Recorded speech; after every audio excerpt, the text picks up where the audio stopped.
QQQ, QLD, TQQQ 투자하면서 계좌 하나만 보고 흔들리는 분들은 오늘 이 이야기 반드시 들으셔야 합니다. 여러분이 무너지는 이유는 종목이 약해서가 아닙니다. 나스닥이 끝나서도 아닙니다. QQQ가 나빠서도 아니고 QLD, TQQQ가 문제라서도 아닙니다. 진짜 문제는 계좌 화면 하나에 내 감정이 전부 묶여있기 때문입니다. 분명히 좋은 자산을 샀습니다. 분명히 장기적으로 우상향을 믿고 들어왔습니다. 그런데 어느 날 계좌를 열었더니 TQQQ 평단이 너무 높아 보입니다. QLD 손익률이 마음에 안 듭니다. QQQ는 버틸 수 있는데 TQQQ는 숫자 하나하나가 심장을 찌릅니다.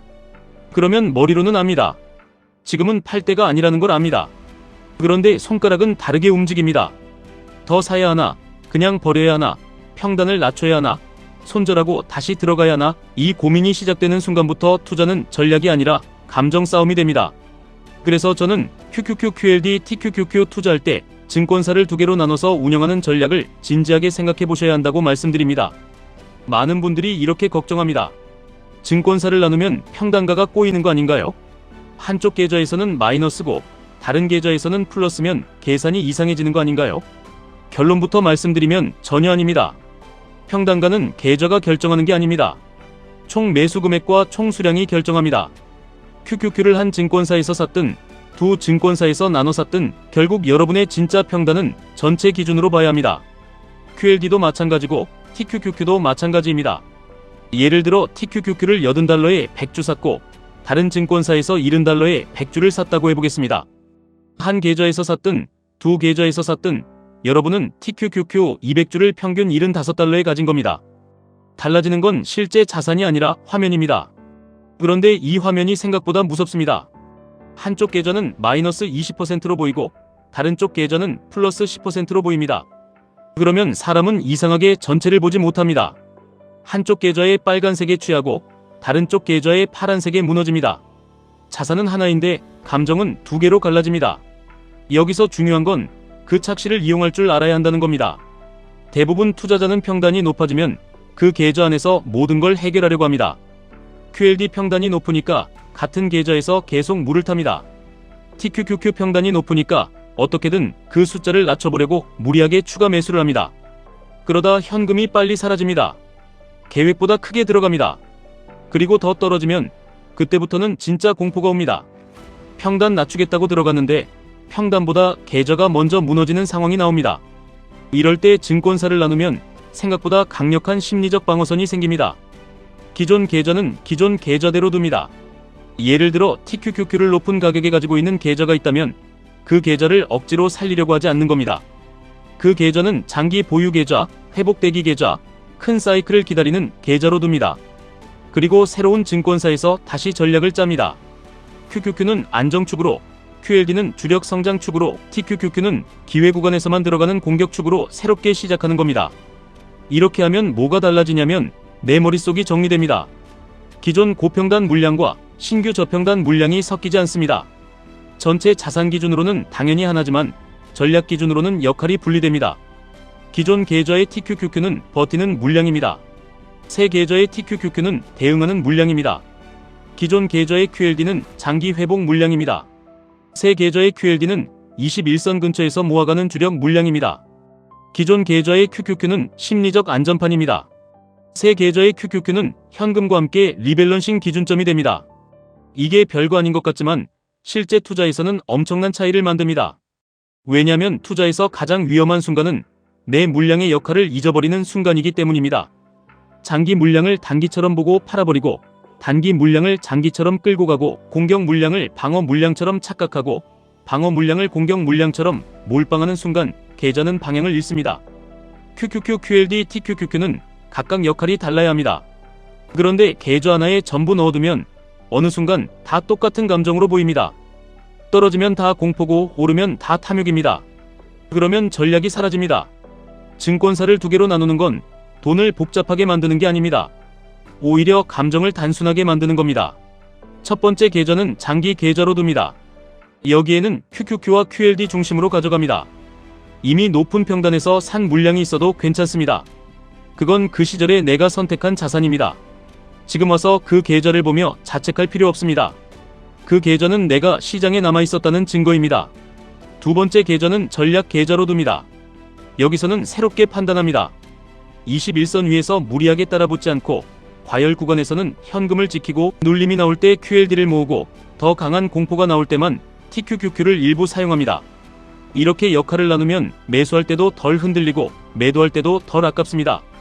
여러분, 진짜 부자가 되는 사람은 계좌 화면을 예쁘게 만드는 사람이 아닙니다.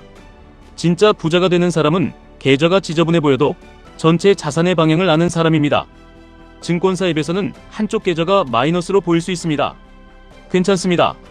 다른 계좌가 플러스로 보일 수 있습니다. 거기에 취하지 마십시오. 중요한 건 전체 수량입니다. 전체 투입금입니다. 전체 현금 비중입니다.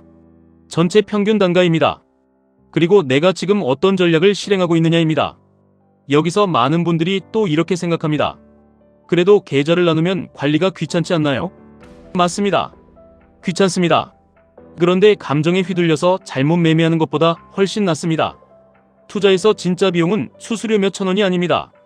진짜 비용은 공포에 팔고 탐욕에 사고 계획 없이 물타기 하는 겁니다. TQQQ를 들고 있는 분들은 이걸 더 냉정하게 보셔야 합니다. TQQQ는 수익이 빠른 만큼 감정도 빠르게 흔듭니다. 한 계좌에서 TQQQ-가 크게 찍히면 사람은 전체 인생이 실패한 것처럼 느낍니다. 그런데 그 물량을 장기 회복 물량으로 분리해두고 새 계좌에서 낮은 가격대의 전략 물량을 따로 만들면 심리가 달라집니다. 기존 물량은 버티고 신규 물량은 움직입니다. 이 한 문장이 정말 중요합니다. 기존 물량은 버티고 신규 물량은 움직입니다.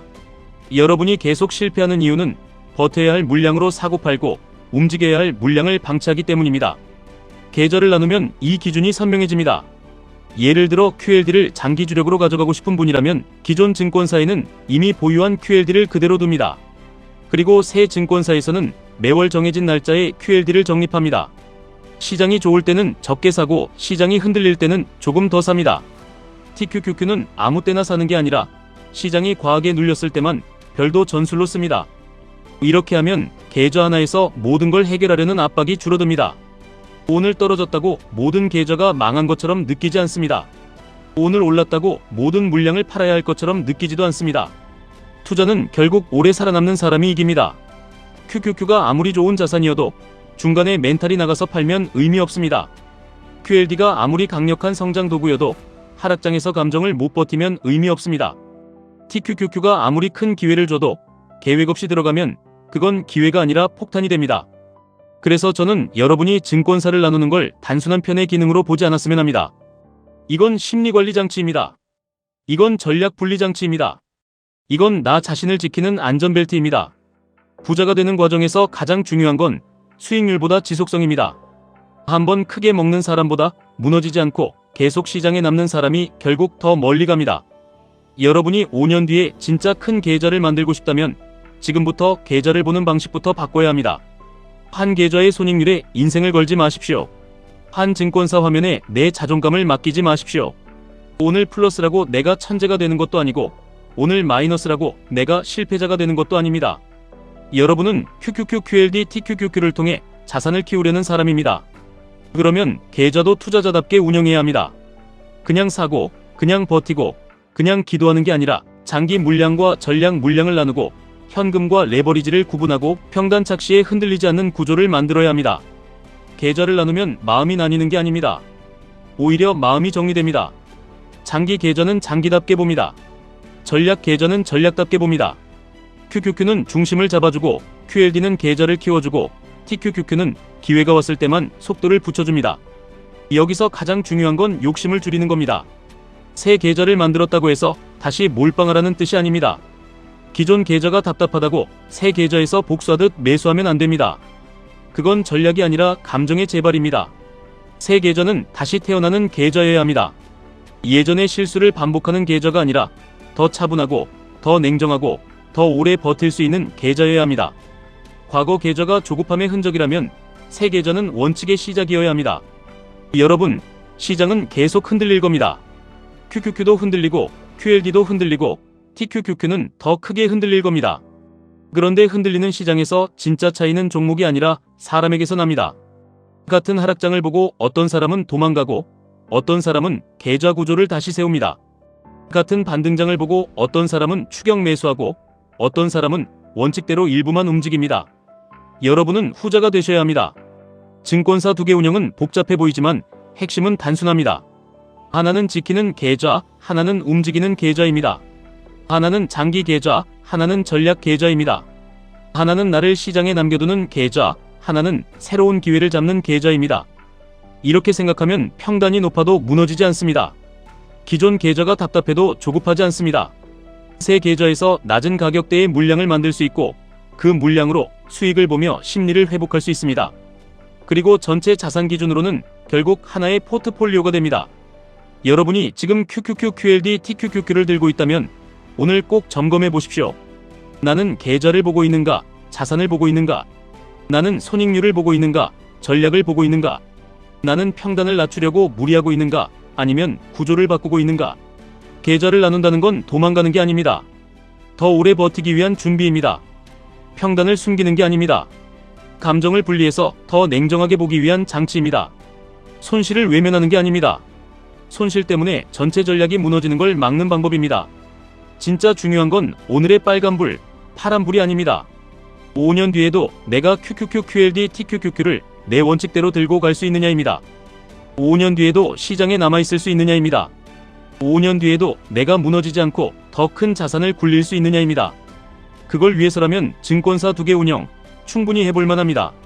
아니, 오히려 계좌가 커질수록 필요해질 수 있습니다. 돈이 작을 때는 하나로 버틸 수 있습니다. 그런데 돈이 커지면 감정도 커집니다. 평가손실 숫자가 커지고 하루 등락 금액이 월급보다 커지고 그때부터는 구조가 없는 사람은 반드시 흔들립니다. 그러니 지금부터 준비하십시오. 계좌를 예쁘게 보이게 만들지 말고 오래 버틸 수 있게 만드십시오. 평단에 집착하지 말고 전체 수량과 전체 전략을 보십시오.